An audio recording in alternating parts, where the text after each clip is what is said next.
Perspective changes everything. It's one of the lessons that I've learned, and I live by it.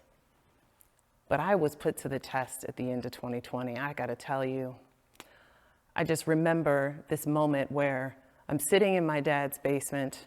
My kids and I have moved. We're living there now. And everybody's remote. We had moved down from Chicago a few months earlier.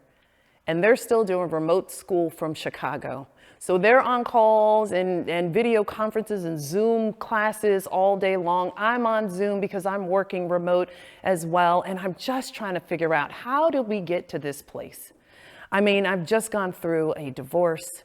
I've changed jobs. Oh, and by the way, I left one job and came back to the company that I worked at before. I changed jobs in February of 2020.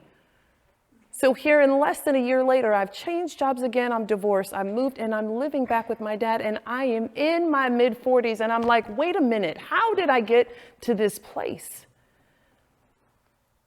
And this thing about perspective kept coming up everywhere, over and over again.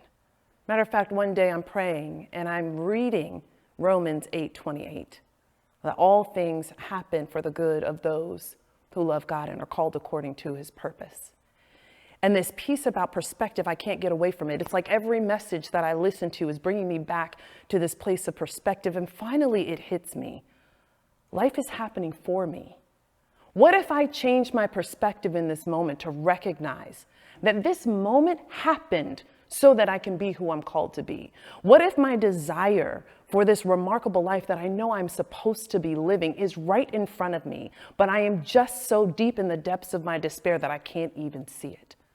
And so I'm realizing that moment, if life is happening for me, then there's a shift that I get to make right here, right now. I get to do something different. I get to be the person that I'm called to be. I get to allow what it is that I'm experiencing to transform the way I see myself. And so I began the quest to build what I now call my remarkable life. There was a blessing that I had a place to go. There was a blessing that my kids could do remote school. We were able to make the shift that clearly God had planned for me, because it wasn't what I had planned for myself, and be on a path to creating something incredible.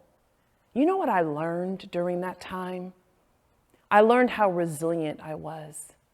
I learned that on the ways that I used to depend on myself and think that I had all the answers, that they truly came from God. I learned to have reliance on something so much bigger than myself.